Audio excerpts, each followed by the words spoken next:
विकसित नलिनाश्रियं विस्फुरन् मन्दहास्यम् कनकरचितकूलं चारुगर्भावचूलम् तमपि निखिलसारं नौमि गोपीकुमारम् वंशी विभूषितकान्नवनीरदाभात् पीताम्बरादरुणबिम्बफलाधरोष्ठात् पूर्णेन्दुसुन्दरमुखादरविन्दनेत्रात् कृष्णात् परं किमपि तत्त्वमहं न जाने।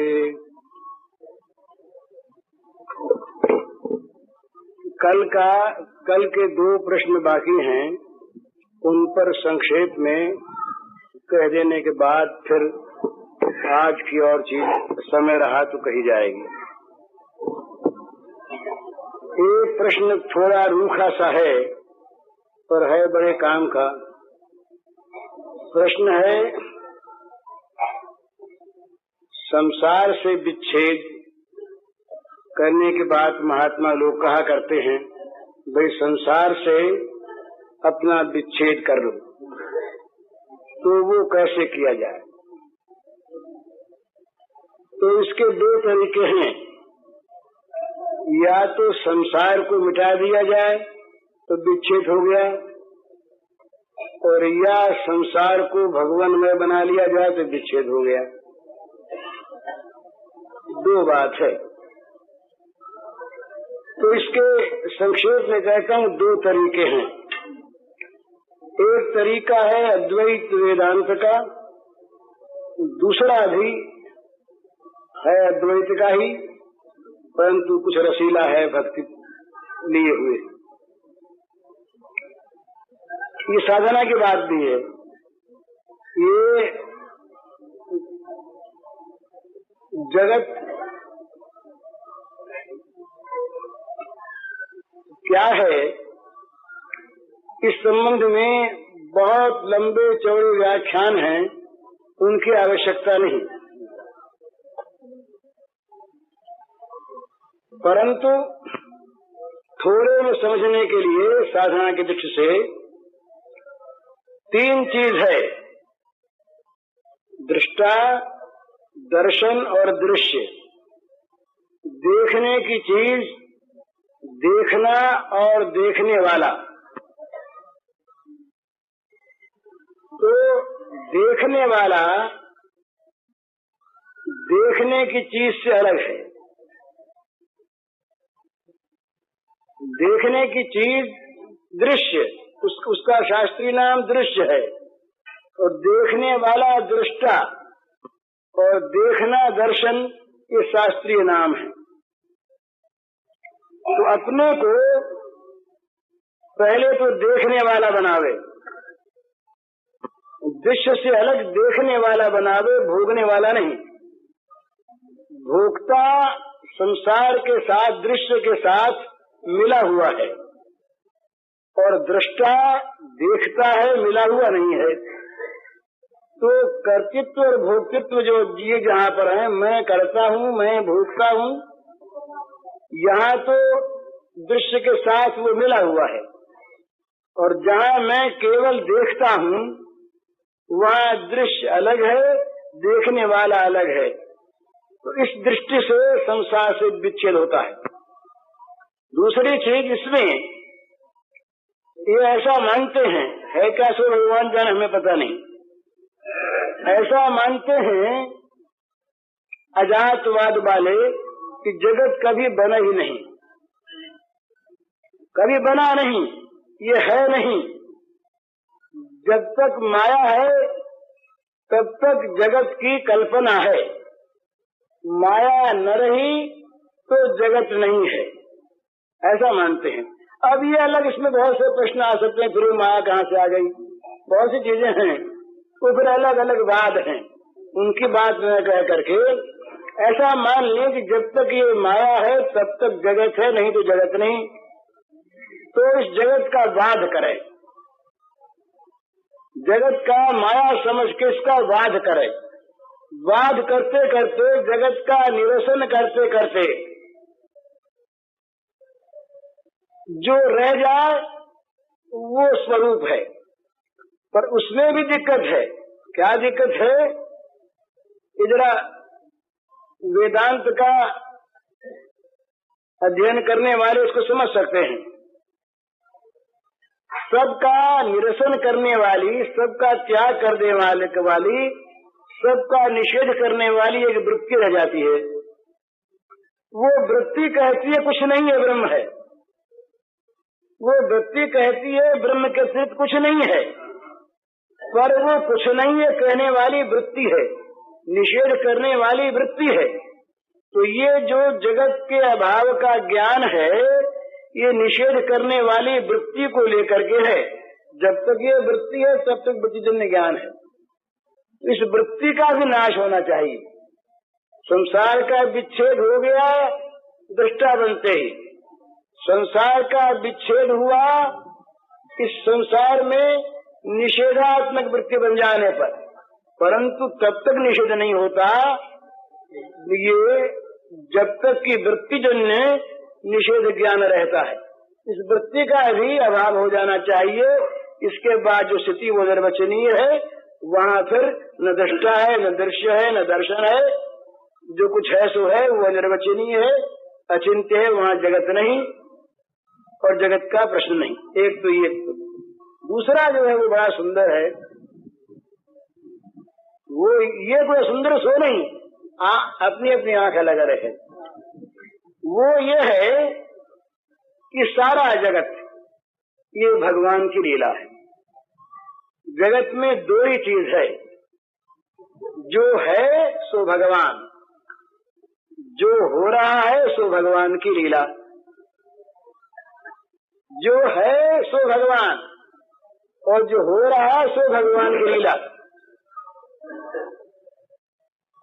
तो ये जगत जो है, ये जगत नहीं है, ये जगत भगवान की लीला है। और उस लीला में हम एक परिकर हैं, उस लीला में हम एक अभिनेता हैं। उस लीला में हमारे जिम्मे भी भगवान ने कुछ खेलने के लिए पाठ दिया है। तो हमारा संबंध जगत से नहीं, हमारा संबंध लीलामय भगवान से है और हमारा संबंध भगवान की लीला से है। इसमें भी जगत के संबंध का विच्छेद हो गया। असल में जगत में जो ममता है वही बंधन है, और वो ममता जब सारी के सारी जगत में से निकलकर भगवान में आ जाती है, तब जगत का संबंध अपने आप विच्छेद हो जाता है। तीसरा एक भाव है इसी का, वो भाव है भगवत प्रेम का। भगवत प्रेम की जहाँ भूमिका है, वहाँ पर संसार का ये रूप नहीं है। वहाँ संसार का रूप बिल्कुल बदल जाता है और वहाँ फिर रह क्या जाता है, हेरत हेरत हे सखी हेरन गयो हेरान। ढूंढते ढूंढते ढूंढने वाला खो गया। बात वही, श्री गोपांगनाओं ने भगवान के अंतर्धान हो जाने पर रास मंडल में रासोत्सव के दिन शारदीय रात्रियों में जब वो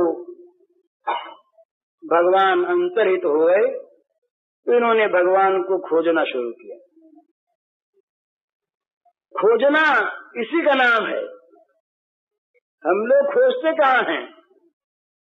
अपनी याद रख के उनको खोजते हैं, अपने को बनाए रखकर उनको खोजते हैं, अपनी सत्ता की रक्षा करते हुए किसी अनंत सत्ता को चाहते हैं, तो ये सत्ता उसमें बाधक हो जाती है। गोपियों ने खोजा कैसे? खोजते खोजते उन्होंने अपने को भुला दिया। श्रीमद् भागवत के रास पंचाध्याय में आता है, उन्होंने खोजते खोजते अपने को भुला दिया। खोजने वाली नहीं रह गई कोई। जिसको खोज रही थी उनको ऐसा अनुभव हुआ कि हम वही हैं। जिनको खोज रही थी उन्हें स्वयं अनुभव हुआ कि हम वही हैं, और इसका प्रमाण वो लीला करने लगी। किसी ने गोवर्धन उठाया, किसी ने काली नाग नाथा, किसी ने माखन चोरी की। इस प्रकार से तमाम गोपांगनाएं और भगवान को खोजती खोजती भगवत स्वरूप हो गई। ये खोजने का ये सुंदर तरीका है, बोला ये आदर्श है। ये एक बात बहुत ध्यान में रखने की साधकों के लिए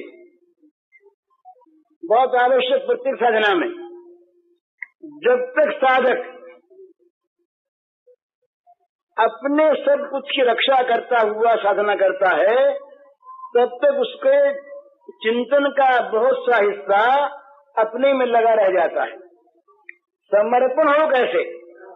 हम लोग बात करते हैं पूर्ण समर्पण, फुल सरेंडर, पूरा पूरा अर्पण, सर्वात्म निवेदन।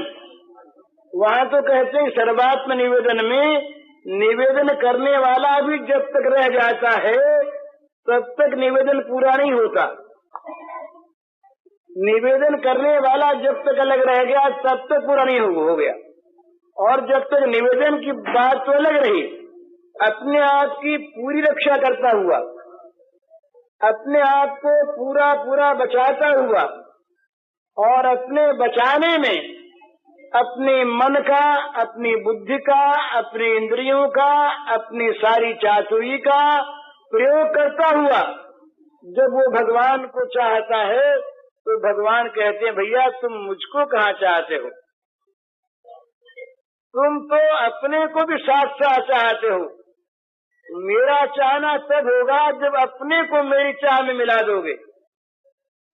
अपने को, अपनी चाह को नहीं।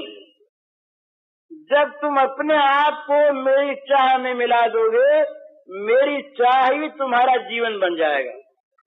भगवान की चाह ये प्रेमी का जीवन, जीवन का स्वरूप भगवान की चाह।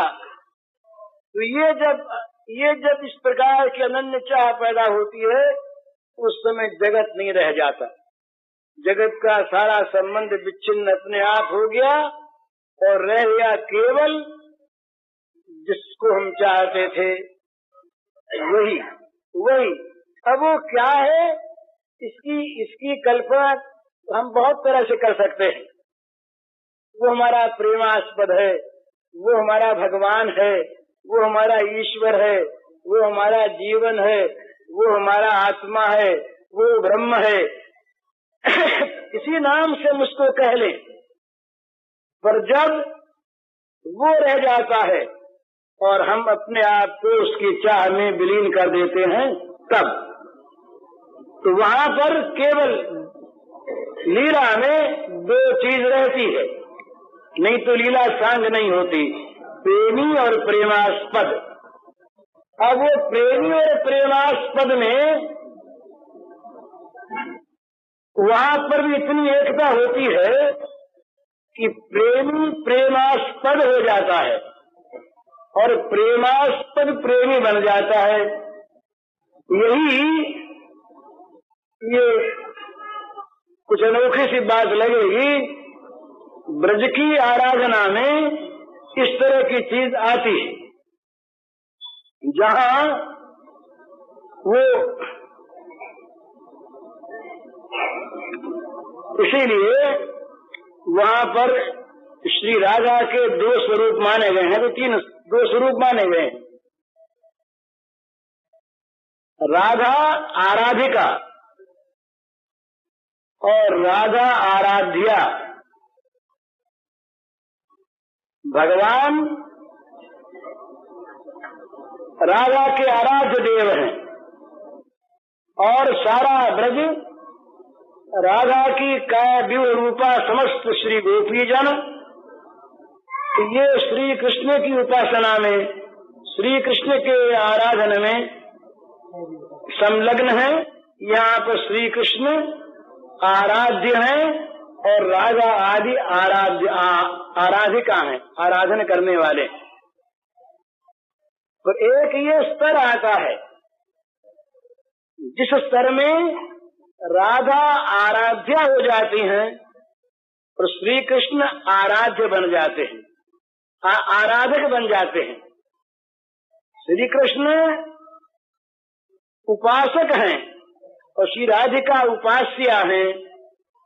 ये डरने की बात नहीं है, ये समझने की चीज है कि जहाँ साधना अत्युच्च कोटि में पहुंचती है कोई भी, वहाँ ये परस्पर का भेद मिटने लगता है और एक दूसरे में एक दूसरे का इस प्रकार का भाव प्रकट होता है और उसके बाद जो एकात्मता होती है वो फिर अनिर्वचनीय होती है, उसको कहा नहीं जाता।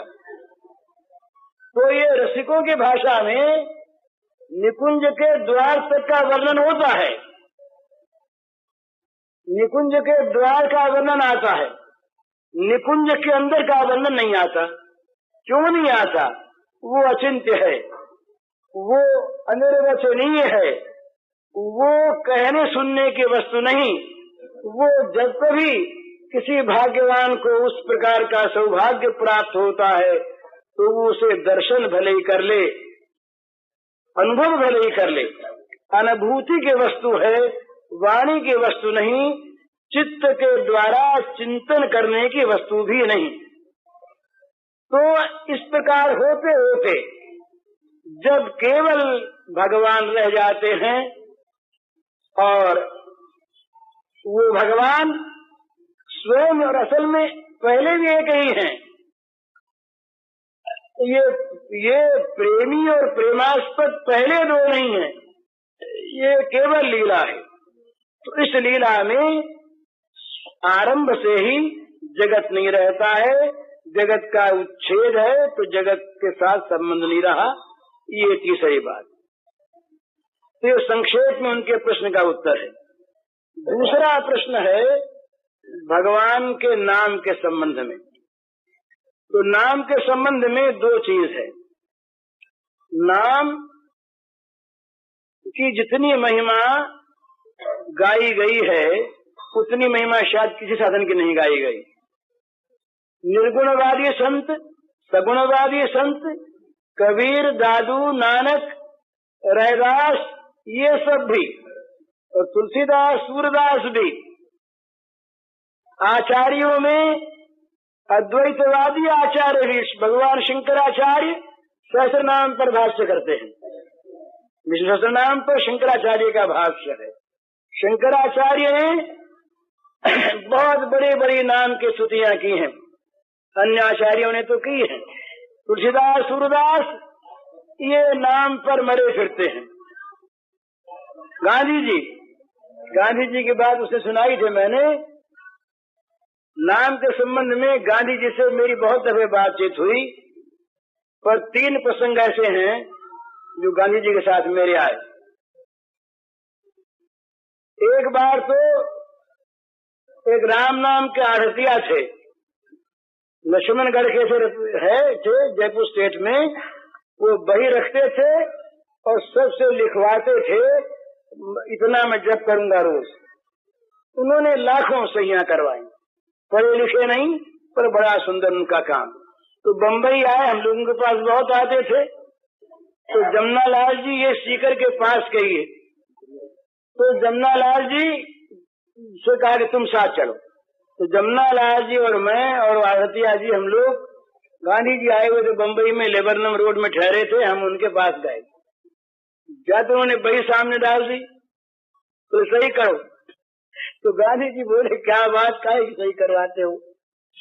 तो जमनालाल जी ने समझाया, इस तरह से ये बालूराम जी हैं, हमारे देश के हैं, और हिंदू, मुसलमान, पारसी किसी से भी भगवान के नाम का जप करने का ये हस्ताक्षर करवाते, नियम दिलवाते।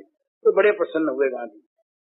प्रसन्न तो हुए, पर प्रसन्न होकर के बोले कि भाई मैं हस्ताक्षर नहीं करूंगा। क्यों नहीं करेंगे? वहां तो प्रश्न था बालूराम जी का, आरती क्यों नहीं करेंगे? तब बोले वो कि बड़ी सुंदर चीज, उनकी नाम निष्ठा उस दिन मालूम हुई। उन्होंने कहा कि जब मैं अफ्रीका में था तब तो मैं संख्या रख के जप करता था, लेकिन अब तो मैं दिन भर जप करता हूँ, इसलिए थोड़े समय के लिए मैं हस्ताक्षर क्या करूं, इतनी संख्या में करूंगा ये मैं क्यों लिखूं। उसके बाद उसी दिन हम गए मालवीय जी के पास, वो ठहरे थे राजा गोविंद लाल के यहाँ, वहां गए, उन्होंने सही कर दी। उन्होंने ये लिखा कि मैंने जब से होश संभाला, ये उनके शब्द हैं, तब से मैं रोज भगवान का नाम जपता हूँ और जब तक होश रहेगा तब तक रोज जपता रहूंगा। ये मालवीय जी ने लिखा, इतने बड़े दो नेता। दूसरी बार मैं गया गांधी जी के पास, हमारा कल्याण का निकल रहा था भगवन नामांक, तो भगवन नामांक निकल रहा था, गांधी जी साबरमती में थे, उनसे मैं कुछ लिखवाने गया, तो मैं गया, मैंने कहा महाराज इसमें लिखिए, तो उनका ऐसा स्वभाव था बड़े विनोदी, उन्होंने कहा भी कुछ दक्षिणा दो तो लिखें। हमने कहा क्या दक्षिणा चाहते हैं, बोले तुम कुछ नाम जप का नियम और करो, ये दक्षिणा। अच्छी बात, तब बोले अच्छा हम लिखते, तो उन्होंने लिख के दिया, तो छपा है कल्याण के भगवान नामांक में, छपा है उनके नाम से। उसका भाव ये कि चाहे राम नाम हो चाहे द्वादशाक्षर मंत्र हो, तो इसमें अपरिमित शक्ति है, विलक्षण शक्ति है, तो सब कुछ करने में समर्थ है, परंतु ये बुद्धिवादियों के काम की चीज नहीं, इसका आरंभ श्रद्धा से होता है, बुद्धि से नहीं, ये उसका सार्थ। तीसरी बार मैं फिर गया, एक बार साबरमती में जा रहा था देश तक, उस समय कल्याण निकल गया था, तो कल्याण में सूचना निकलती है हर साल भगवान नाम जप करने की, तो कल्याण मेरे हाथ में था, उन्होंने देख लिया, उन्होंने कहा ये क्या है, उन्होंने कहा ये लोगों से नाम जप करवाते हैं। तो कितना होता है, मैंने कहा लगभग 10 करोड़। तो कहा तो बड़ा अच्छा, बहुत अच्छा करते हो, बड़े प्रसन्न हुए।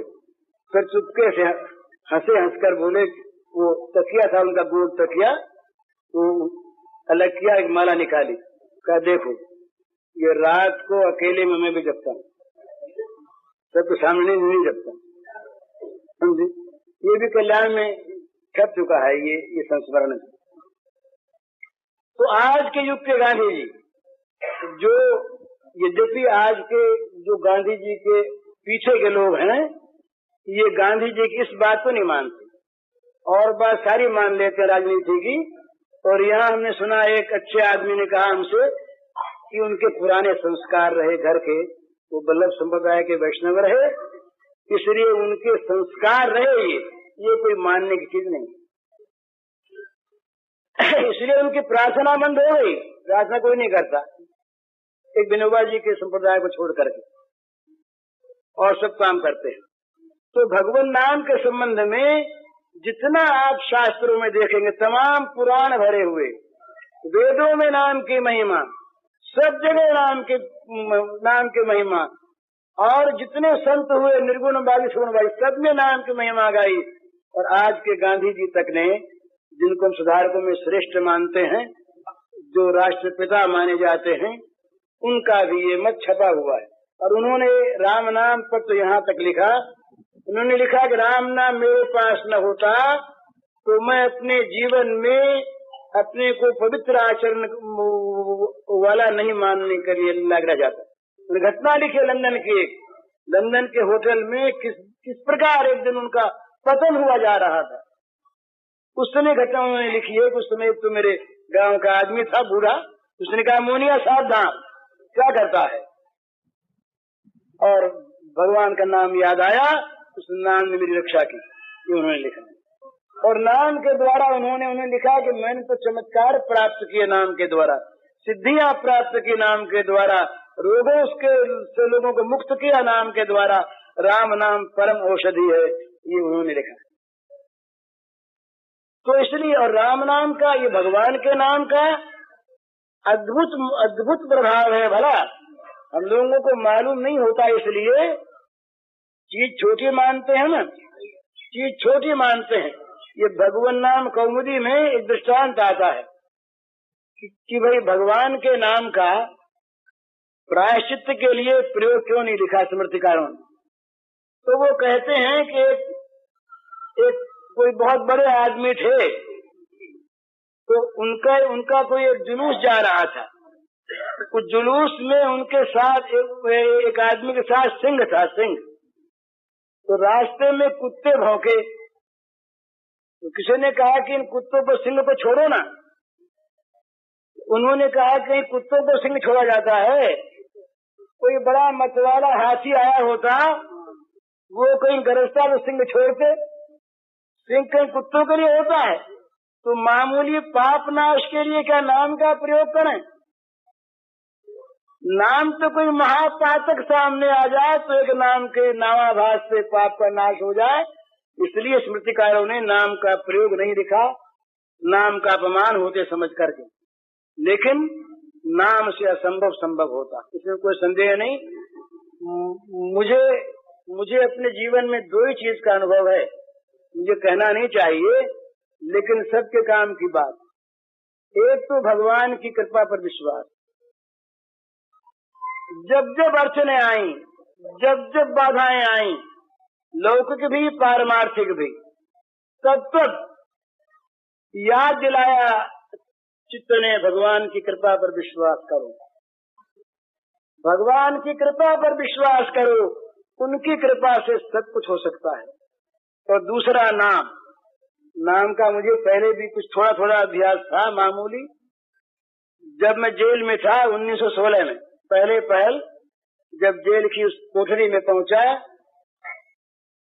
जवान उम्र थी, 24 वर्ष का था मैं, तो वहां चित्त घबराया तो मन में आया भगवान का नाम जपें।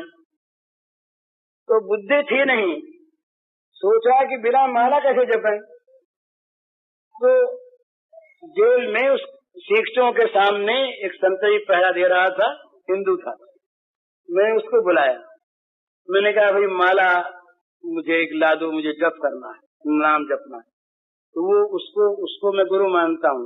उसने कहा कि माला तो मेरे पास नहीं, पर मैं तुम्हें एक बुद्धि बताता हूँ। मैंने कहा क्या? तो कहा तुम अंगुलियों पर जपो, जब 108 पूरे हो जाए तो मैं एक कील देता हूँ, कील लोहे की, तो दीवार पर एक लकीर खींच दो तो एक माला हो गई।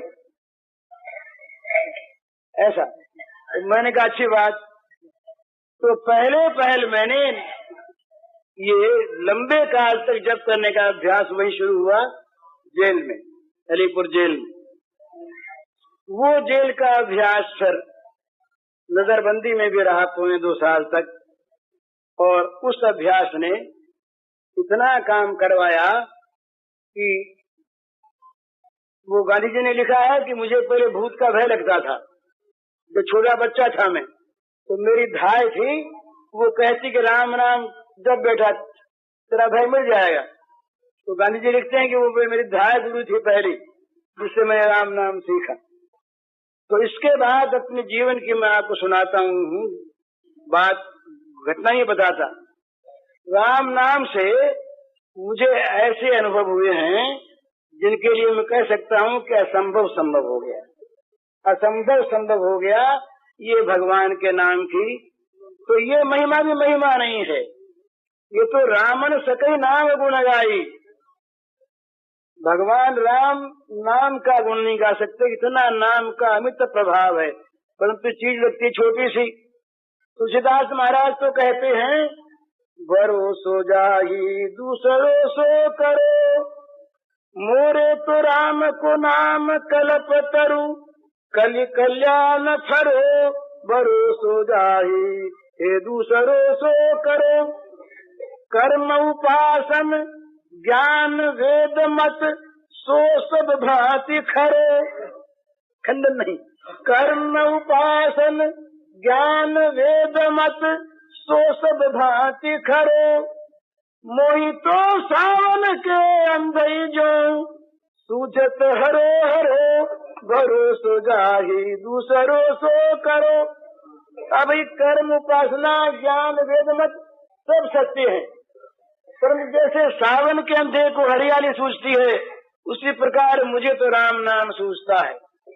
चाटत रहो स्वान पातर जो, कबहु न पेट भरो। कुत्ते की भांति मैं जूठी पत्तलों को चाटता रहा जन्म जन्मांतर से, कभी पेट नहीं भरा। यही तो हम लोग करते हैं, रात दिन भोगों की उपासना में कुत्ते की भांति पत्तलें चाटते हैं, कभी पेट भरता है और चाहिए चाहिए चाहिए, कभी तृप्त नहीं होती। चाटत रहो स्वान पासर जो कब हुन पेट भरे, सो मैं सुमिरत राम।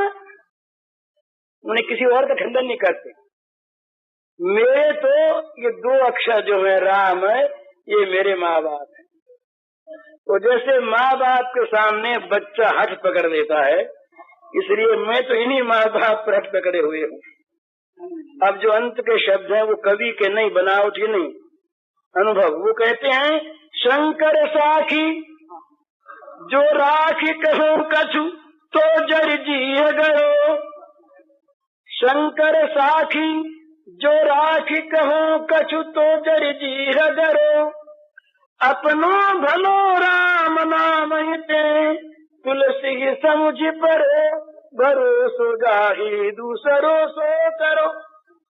भगवान शंकर साक्षी हैं, यदि मैं बनाकर कहता हूँ तो जय जी है गरो, मेरी जीव जल जाए, सड़ जाए, नष्ट हो जाए।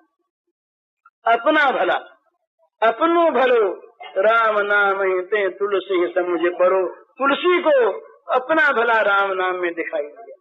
ये कितने विश्वास के शब्द हैं, बताइए कितनी विश्वास की चीज है। तो राम नाम, भगवान का नाम विश्वास पूर्वक, श्रद्धा पूर्वक ले, तब तो कहना ही क्या है।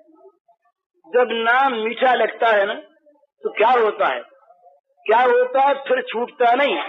जब तक मिठास नहीं आती, चैतन्य महाप्रभु ने बताया नामे रुचि जीवे दया वैष्णव सेवन।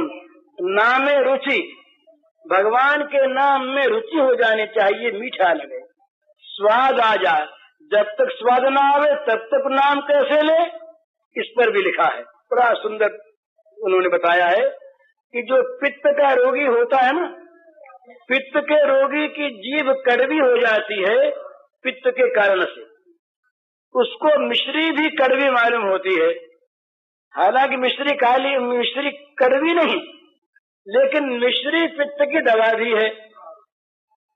तो मिश्री मीठी है इसलिए नहीं, पित्त रोग नाश की दवा है इसलिए खाना शुरू कर दे।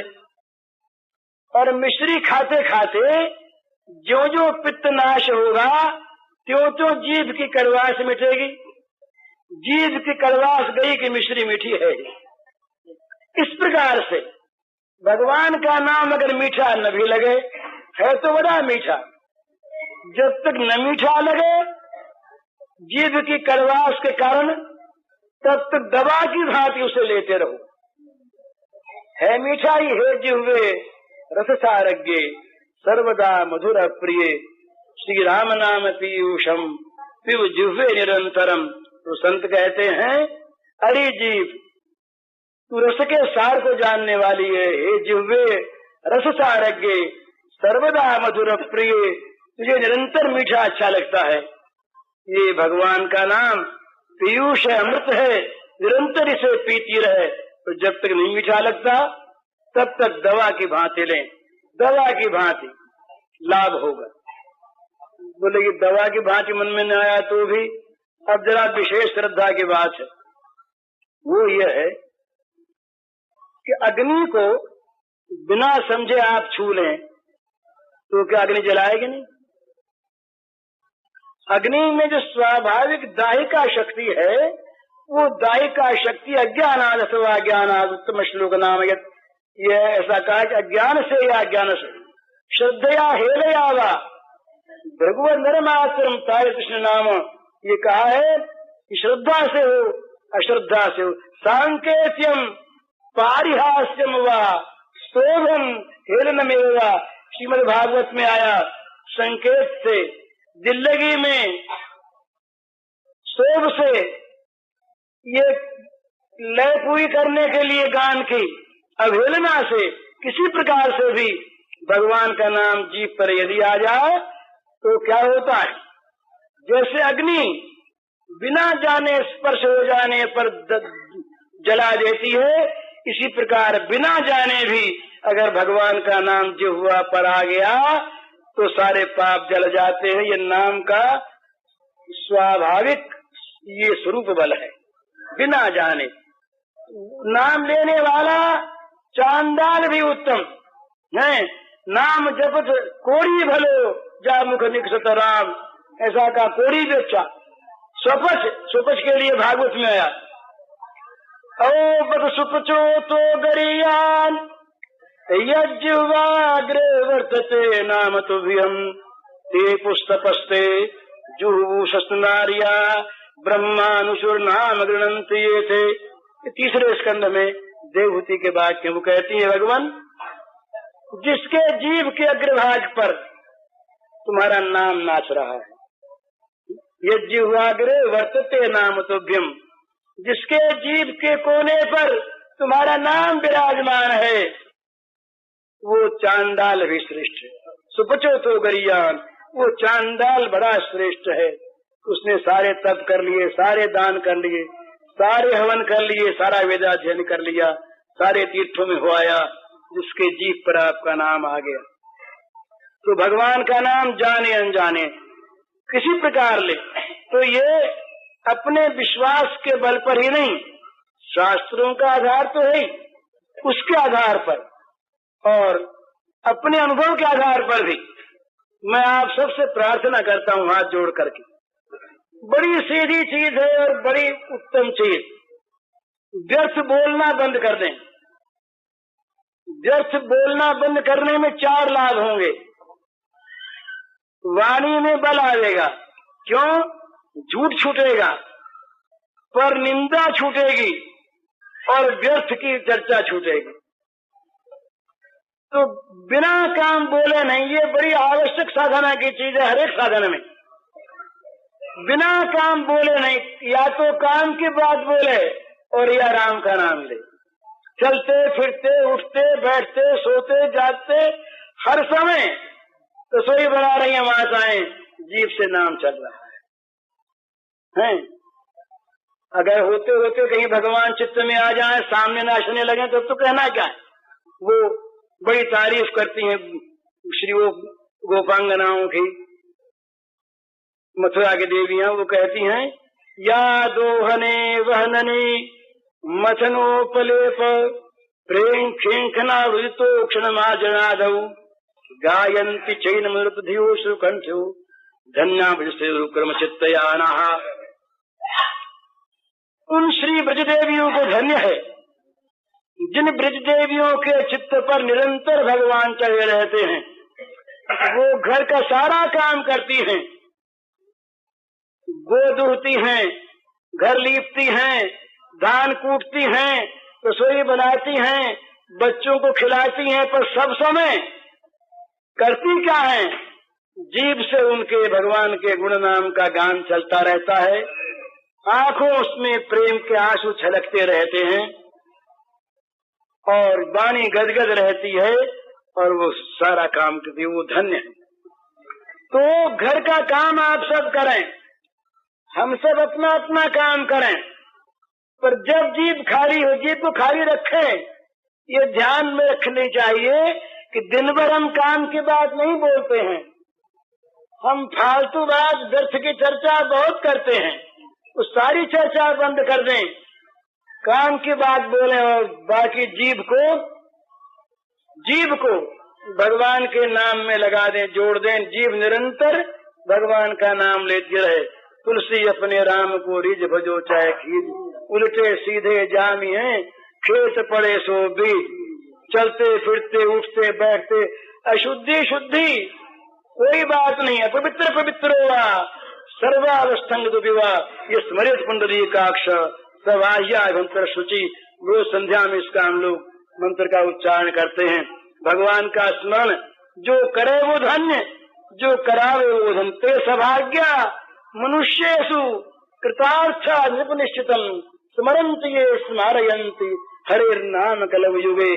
परीक्षित से कहते हैं सुखदेव जी कि संसार में वो भाग्यवान हैं और वो कृतार्थ हो चुके जो इस कलयुग में भगवान के नाम का स्मरण करते हैं और कराते हैं, तो दिन भर भगवान के नाम का स्मरण हम लोग कर सकते हैं, रोज लखपति बने।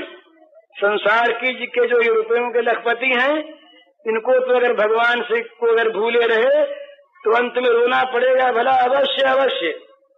अगर भगवान को भूले रहे तो रुपये नहीं बचा सकेंगे, अधिकार नहीं बचा सकेगा, पद नहीं बचा सकेगा, रोना पड़ेगा और पड़ेगा, चाहे वो कैसे ही इस समय अपने को ऊंचा मानते हो। भगवान में मन नहीं लगा तो अंत में रोना पड़ेगा।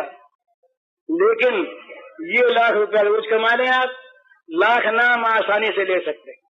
कल एक बाई ने मुझको बताया, मुझे बड़ा अच्छा लगा। वो महाराज सवेरे तो भगवान की लीला का ध्यान करते हैं, बड़ा सुंदर, और लाख नाम सवेरे जप कर लेती है। उसके बाद दोपहर के बाद फिर और जप करती है, वो बिना संख्या के। तो मुझे बड़ा, देखो ना कितना सुंदर जीवन है। इस प्रकार का जीवन मन बना ले कि बस मन में भगवान बसें, वाणी में भगवान बसें और शरीर से भगवान की सेवा बने। तीन तो चीज है, जो कुछ करें भगवान की सेवा के भाव से, जो कुछ बोले भगवान का नाम गुणगान करें, और जो कुछ सोचें भगवान की बात सोचें, भगवान को चित्त में ले आवें, उनके सुंदर मधुर जो भगवान का श्री वपु है उसको चित्त में लावें, निहाल हो जाएं। तो भगवान का नाम ये आप सबसे प्रार्थना है। और सच्ची बात ये, गंगा के तट पर मैं आप सबसे भीख मांगता हूँ, आप लोग भीख दीजिए, इसका फल सारा आपका, मुझे फल बल नहीं।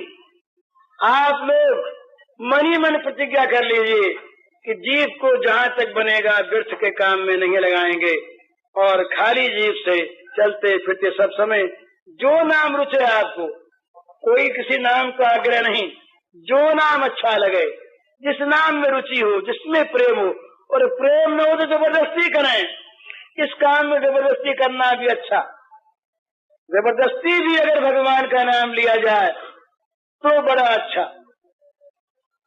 ये भूल से भी नाम निकल जाए, जड़ से निकल जाए, तो स्खलित मन गिरते हुए पैर फिसल गया, गिरने लगे, जमाई आ गई, भगवान का नाम ले लिया।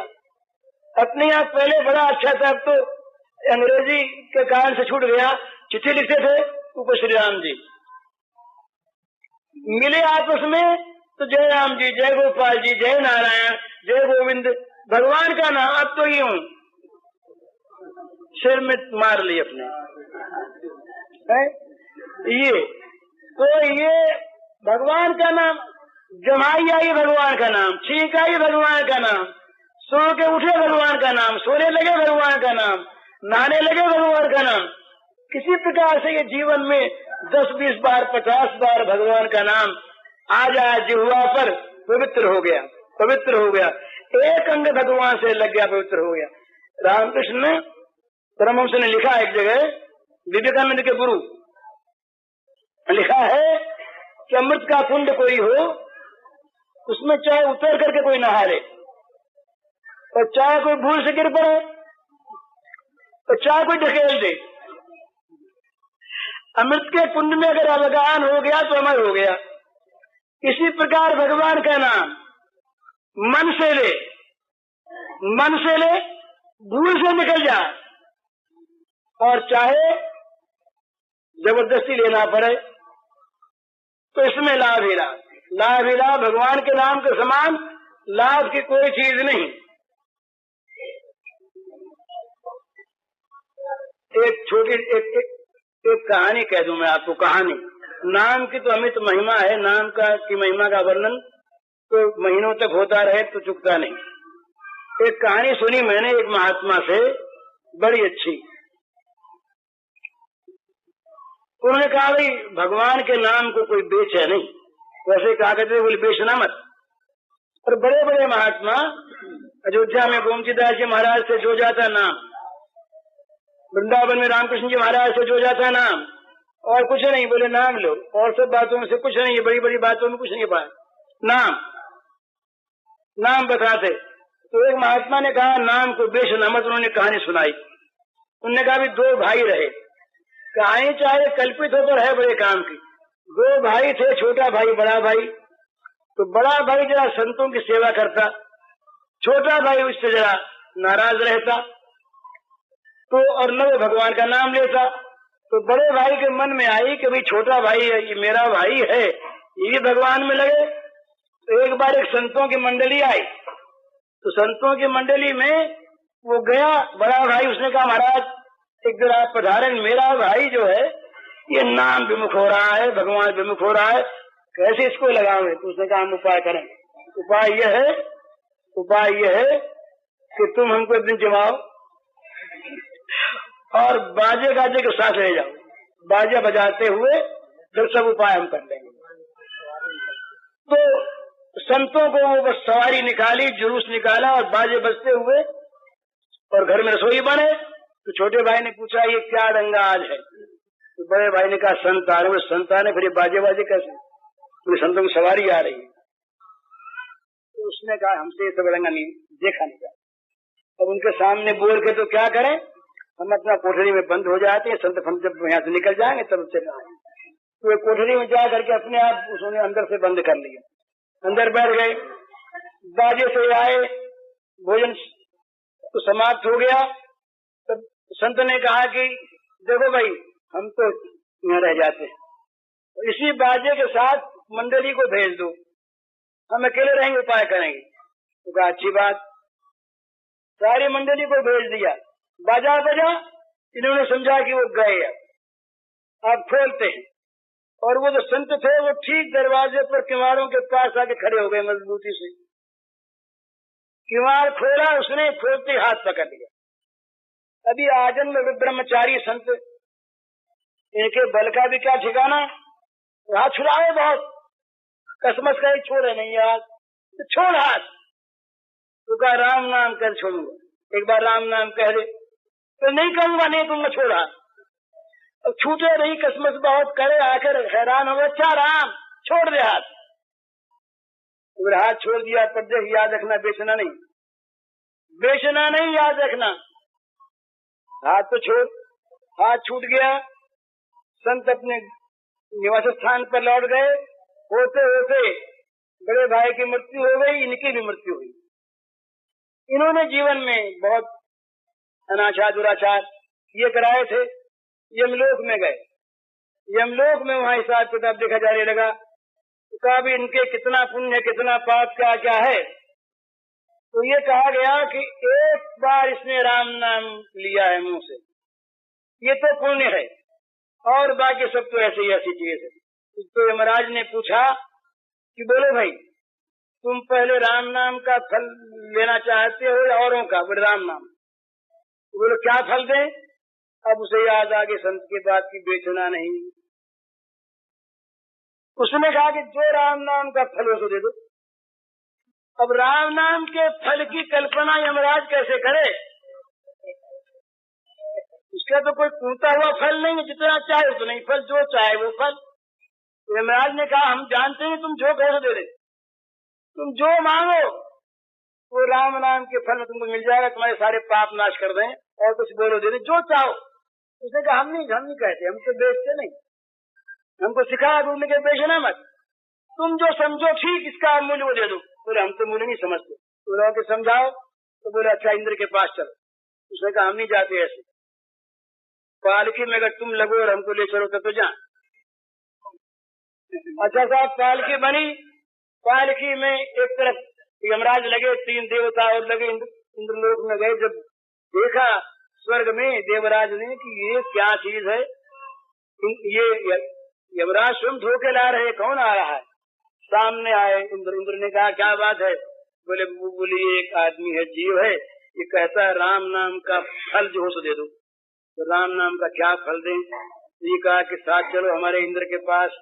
तो कहा तुम लगो तो चलें। तो क्या फल? उसने इंद्र ने कहा ये तो हमारे बस की बात, भगवान के नाम का फल कौन पूछे? रावण से कहीं नाम गुनेगा, भगवान के नाम का की कीमत कौन आके? चले ब्रह्मा के पास। तो उसने कहा तुम भी लगो, तब जाएंगे तो नहीं जाएंगे। तो इंद्र लगे, और यमराज लगे ब्रह्मा जी के पास गए। ब्रह्मा जी ने आश्चर्य किया, वहीं ऐसी बात हुई। ब्रह्मा ने पूछा क्या बात, बोले ऐसी बात। ब्रह्मा ने कहा हम नहीं जानते फल राम नाम, भगवान के नाम का फल तो नाम जपते हैं शंकर जी, उनसे पूछें। वहाँ चलो, बोले आप साथ चलो, बोले आप लोगों तो बन बैठे तीनों लोग उसमें। इंद्र लगे, यमराज लगे, हंसने की बात नहीं है। फल तो इतना न मालूम कितना विचित्र होता है, चाहे कल्पना हो सब सिद्धांत की बात है। ब्रह्मा लगे शंकर के पास गए। शंकर ने कहा हम तो भैया रात दिन जपा करते हैं, हमने कभी फल के पास सोचे ही नहीं, राम नाम का कोई फल होता है क्या। तो शंकर जी ने कहा भी हम लगेंगे, तुम तीन लगे हो ना, हम लगेंगे। अब वैकुंठ में गए, चारों देवता ब्रह्मा शंकर इंद्र और यमराज लगे हुए पालकी उठाए ले जा रहे हैं। धन्य धन्य वो हो गया, ये वैकुंठ में ले गए, ये देवता उठा करके वैकुंठ में पहुंचे। भगवान ने कहा महाराज ये क्या बात, आज कैसे आप लोग लग करके आए। बोले महाराज ये एक जीव आया है, ये कहता है कि भगवान के नाम का फल बताओ, इसको फल क्या बताओ, तो समझ में आता ही नहीं हमारे तो नहीं आता। बोले आप बताओ। बोले बताओ। बोले काम करो, आप लोग इसको उठा करके हमारी गोद में बैठा दो। गोद में बैठा दिया। बोला अब बताइए फल। बोले अब लौट जाइए आप, उसका फल बताओ। ये फल हो गया ना, एक राम नाम जबरदस्ती बीजो ले लिया, उसको आप चारों पार के बैठा करके यहाँ ले आए, मेरी गोद में बैठ गया, बस ये फल हो गया। तो चाहे कहानी ये कल्पित हो, पर भगवान के नाम का फल अमित है। भगवान के नाम का फल कोई कह नहीं सकता। तो भगवान का नाम मैंने जो प्रार्थना की आप सबसे, और कुछ माताएं बहनें नियम कर लें, भाई सब नियम कर लें। 21,600 एवरेज में हमारे नाम ये श्वास आते, 21,600 एवरेज में श्वास आते हैं। तो इतने नाम तो कम से कम हम ले ही लें। कोई नाम हो, राम हो, कृष्ण हो, हरि हो, गोविंद हो, जनार्दन हो, शिव हो, दुर्गा हो, कोई नाम हो, जो नाम जिसको प्रिय हो वो नाम इतना तो ले ही ले। और इतना न ले सके बाबा, जितना ले सके उतना ही ले, पर राम नाम से नाता जोड़ लें, राम न भगवान के नाम से संबंध जोड़ लें। भगवान का नाम जिह्वा पर रहा तो निहाल हो जाएंगे। ये 2 प्रश्नों का उत्तर संक्षेप में, और प्रश्न तो और भी रह गए हैं और पीछे। हरिओम। जय सिया राम, जय जय सिया राम, जय सिया राम, जय जय सिया राम, जय सिया राम, जय जय सिया राम, जय सिया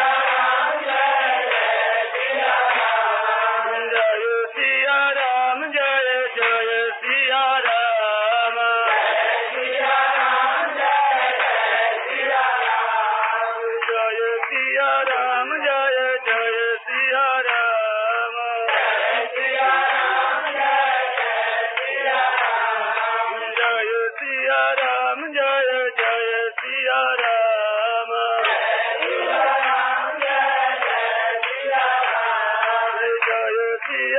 राम, जय जय सिया राम, जय सिया राम,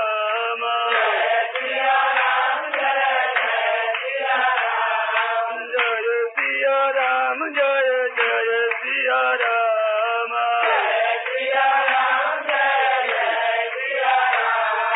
राम राम कही थे जमुआही,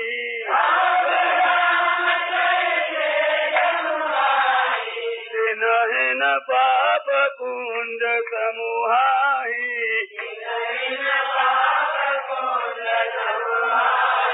जय सिया राम, जय जय सिया राम, जय सिया राम, जय सिया राम, जय जय सिया राम,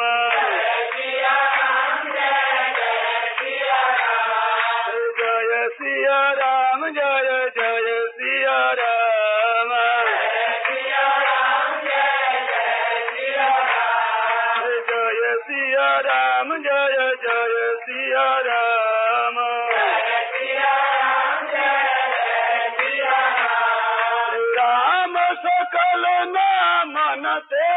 अधिका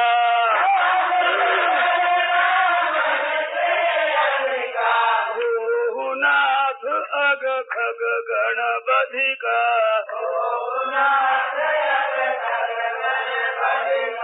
जय सिया राम जय जय सिया राम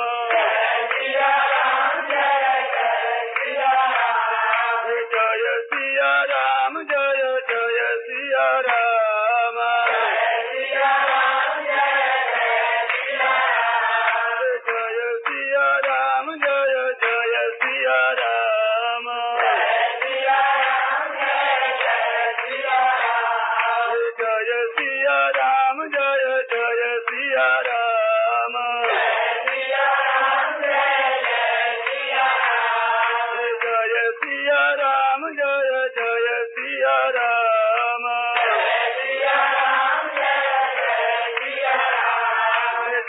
पुनि राम नाम दिन राती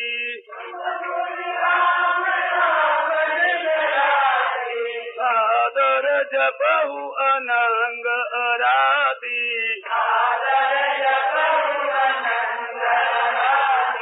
जय सिया राम जय जय सिया राम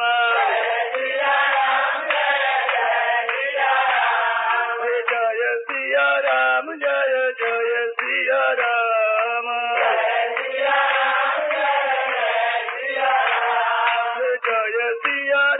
जय सिया राम जय जय सिया राम जय सिया राम जय जय सिया राम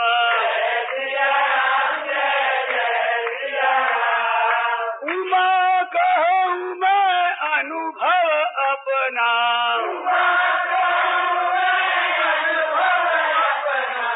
अत हरि भजन जगत सब सपना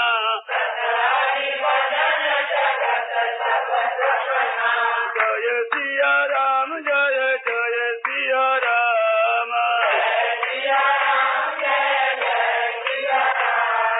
जय सिया राम जय जय सिया राम